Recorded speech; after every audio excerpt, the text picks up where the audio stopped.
When people think of medicine, they probably picture white coats, hospitals, maybe long hallways, and steady monitors beeping in the background. But medicine doesn't always happen in high-rise buildings and tiled floors. Sometimes it's practiced on a floating clinic in the middle of the Amazon, with jungle sounds outside the window and kids peeking through the trees. Sometimes it's a folding table in the middle of the jungle, a stethoscope hanging from your neck under a coconut tree, a quiet prayer whispered in 2 languages. Sometimes it's a dentist holding a child's hand, a translator laughing mid-sentence, a stranger offering you a fruit you've never seen before. This mission took place along the Kokora River in the Amazon, serving 5 different villages, some as few as 150 people, others closer to 800. When the river rises, their whole life shifts. Animals have to come indoors, and disease spreads quickly. Most of the communities only have access to education up to 6th grade. There are no hospitals nearby, with the closest standing hospital being a 4 to 5 day program.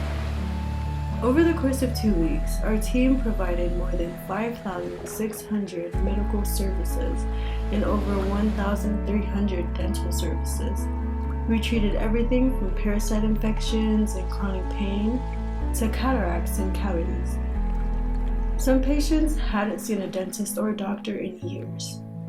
Others had never seen one in their entire lives, raising some challenges that were deeply rewarding.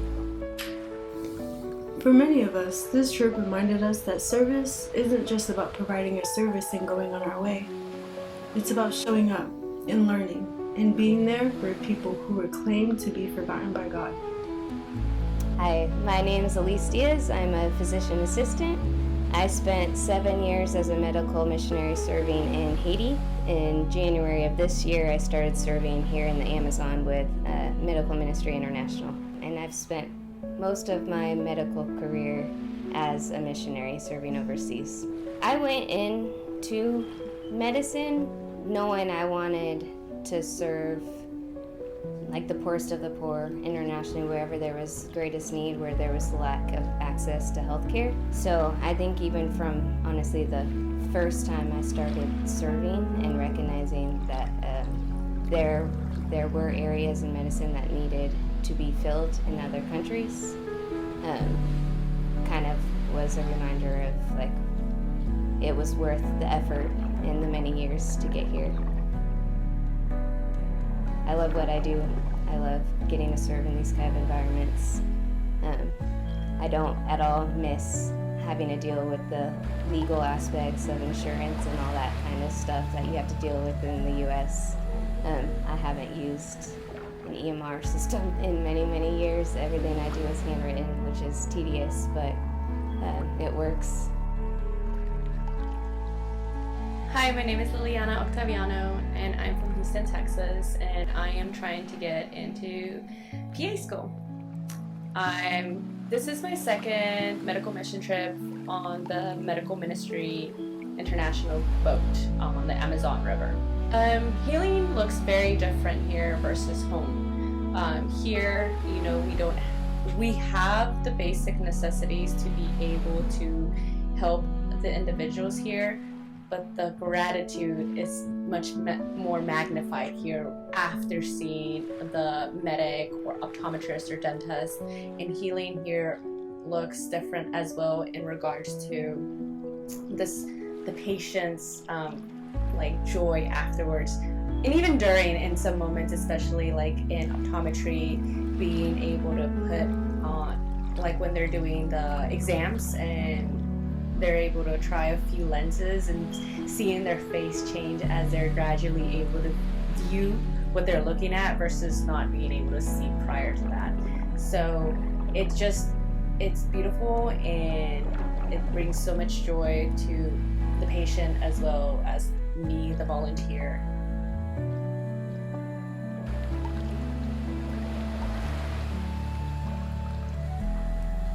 Before the first stethoscope comes out, before any medications are handed out, we're stepping into someone else's world. Here, medicine isn't the only story. This is a community with deep roots, where neighbors are family and peace isn't just an idea, it's a way of life. They may not have hospitals nearby, but they do have joy, resilience, and a strong sense of what matters. We didn't come here to fix anything. We came to be present, to listen, to share in their life, even if just for a little while. Because healing doesn't start with treatment, it starts with connection. And I hope this invites you to consider what it might look like to listen, to serve, and to be present, wherever you are. Sí, primeramente, dar gracias a Dios por estar acá y mi nombre pues para todos, me llamo Roger Juanillo Ramos, soy natural de esta comunidad loretana y soy padre de 3 hijos convivientes y eso para mí pues es un gran esfuerzo que hace estos hermanos que vienen con esa voluntad, con esas ganas de mejorar la salud en esta parte de la Amazonía. Como podemos ver en esta parte, nosotros como loretanos que somos por parte de nuestro gobierno en tema de salud estamos mal, ¿sí? Y eso a mí me hace reflexionar bastante y me hace sentir una parte comprometidos porque la salud es parte primordial de los seres humanos, ¿sí? Al rincón que nos encontremos, porque sin salud no hay buena vida, ¿sí? Porque la salud es primero, para estar enérgicos, para estar alegres, sanos, debemos estar con salud, sin salud no hay nada, ¿sí? Eso para mí pues me da mucha alegría, ¿sí? Que vengan y esto ya pues son por segunda vez en mi comunidad que es Puerto Brasil.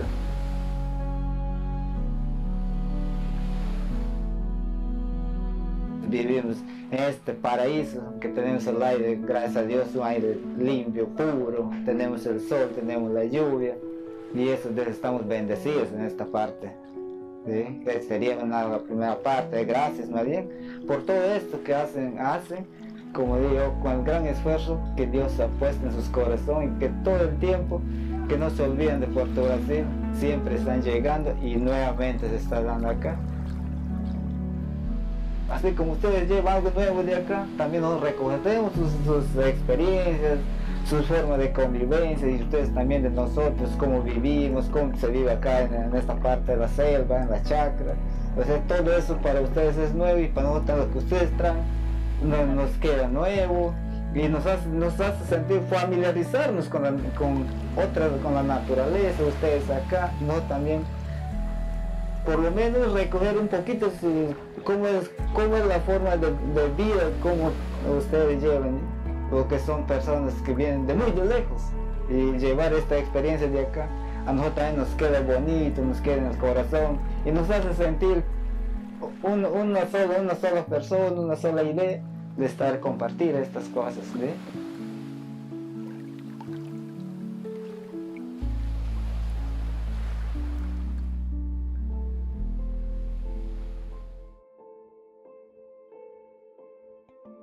Hola, mi nombre es Dayan Moreno, yo soy optómetra y soy de Colombia. Hi, my name is Diane Moreno and I'm an optometrist and I'm from Colombia. Lo que me motivó a servir a través del río Amazonas en el bote hospital ha sido ayudar a las comunidades. What motivated me to serve in the community on the Amazon River is just to be able to go out to those communities and serve the unreachable. Tengo un recuerdo que fue muy importante. Un paciente llegó con sus gafas oscuras. El paciente venía sufriendo de su ojo porque tenía un tumor fuera del ojo. I remember an experience where there was a patient that came in with really dark eyeglasses, sunglasses, and whenever he removed them, it's because he had a tumor in his eye. Él llevaba un año sin atención médica y sin atención visual. He had gone a year without healthcare, like a visit or even an optometry visit. Entonces él se sentía muy mal y cuando descubrí el ojo, el tumor estaba invadiendo el ojo. So he told me how he's just been in so much pain, and when she checked the eyeball out, it was because the tumor had covered the eyeball. Entonces tuvimos que revisarlo con el oftalmólogo y esa misma tarde fue necesario enuclear el ojo. After more consultation and examination, we decided that we had to remove his eyeball. De esta manera se pudo salvar la vida del paciente. De lo contrario, es muy posible que el tumor hubiera viajado al cerebro y el paciente hubiera muerto. The reason for removing the eyeball was because if they didn't, the tumor could have reached the brain and it could have just spread to the nerve system and other areas. So with the removal, there was a chance of living versus not removing it. Y otro de los momentos que han sido memorables para mí es cuando se hace cirugía de estrabismos y los ojos vuelven a quedar en una buena dirección, sobre todo en los niños. Another experience that I enjoy is whenever children come in with strabismus and we're able to operate on them and get rid of that so they're able to see.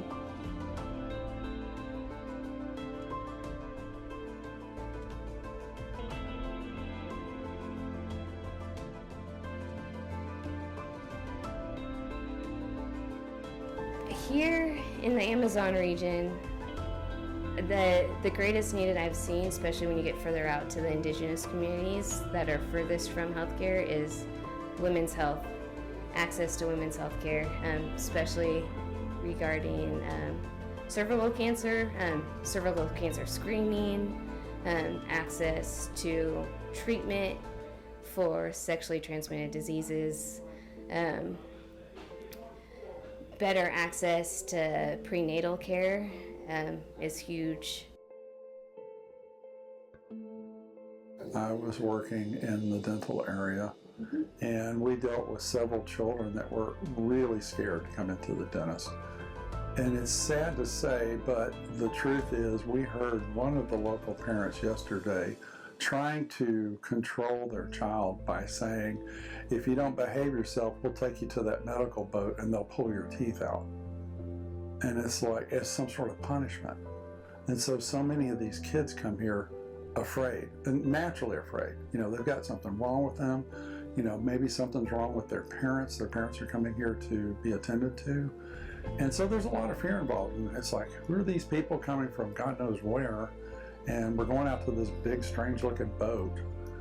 So everything is completely out of their frame of reference. They have no way to process or understand it, and everything looks scary to them. So we've spent time this morning just, you know, holding hands and loving on these children as the doctors needed to do what they needed to do to take care of them. So I spoke to them very soothingly in Spanish and told them how proud I was of them and how brave they were, and held their hands and gave them a high five and hugged them afterwards.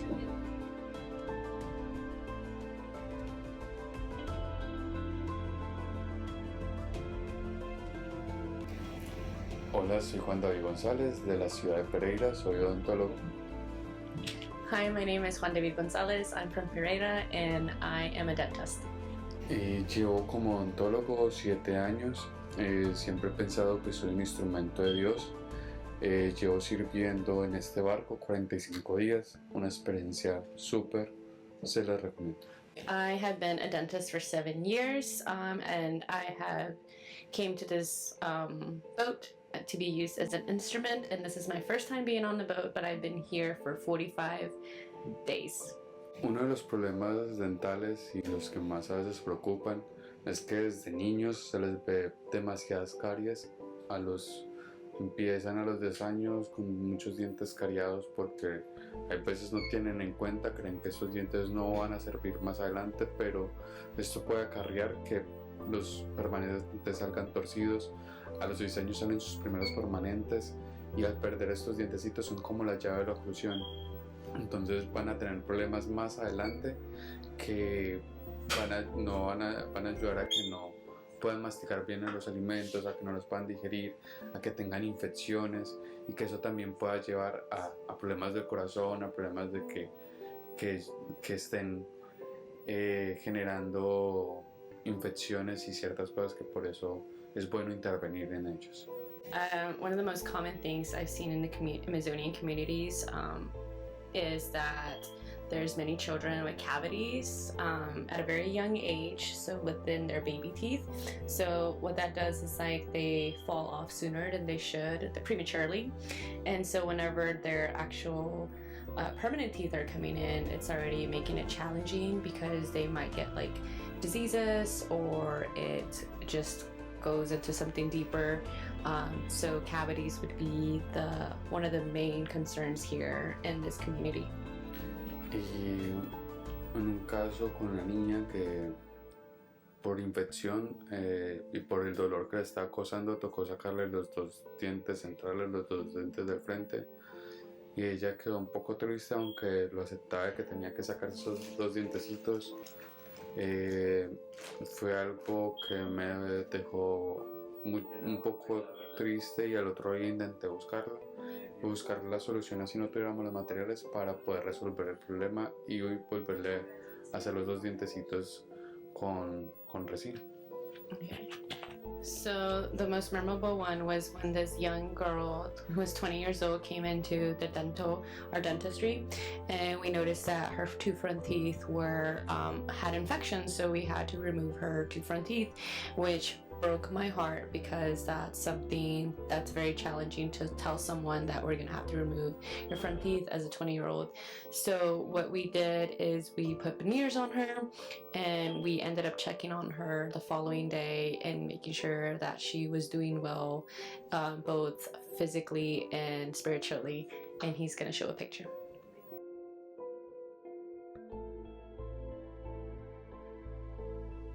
I just want to thank you for coming on this journey with us, for sitting with the weight of the work and the beauty of the people. While most of our time on the boat was spent treating illnesses, pulling teeth, checking eyes, and listening to hearts, healing didn't stop at the edge of the clinic. Midway through the clinic week, our organization hosted a 3-day soccer tournament, bringing together 8 villages from along the river. Every evening, as the clinic day wrapped up, the fields in Santa Elena came alive. The villages were split into teams, each representing a different country. The jerseys were bright, the competition was real, and the whole community showed up to cheer.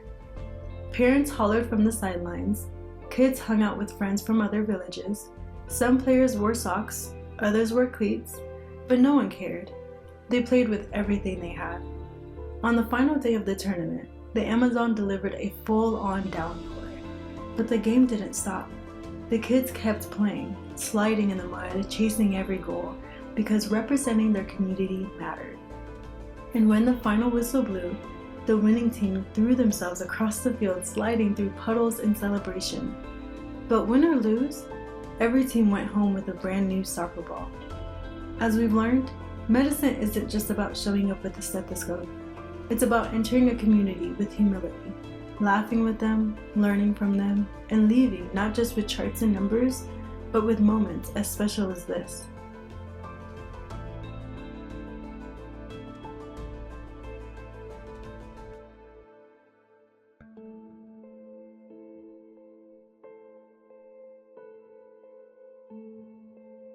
I hope each volunteer realizes the incredible privilege they have to be here in the first place, because not everybody gets to do something like this. I hope that everybody, the lessons they learn here in the field ministering to these people is something that they take home with them to their community.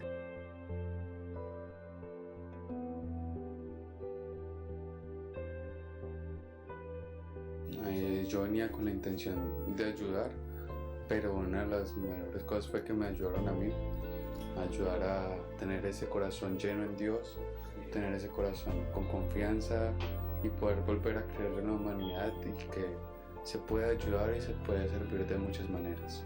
I came here thinking that I could help these individuals, and it comes out to be that they are helping me to be filled with the Spirit, filled with love and the love of Jesus, and to just be more grateful for everything that I've experienced. And I want to give all honor and glory to our Creator, Jesus Christ. When you do international trips, you get to experience a lot more hands-on opportunities that you don't always get to experience in the U.S.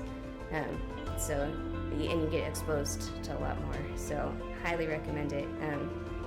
It's more eye-opening and really gives you the opportunity to see every aspect of medicine.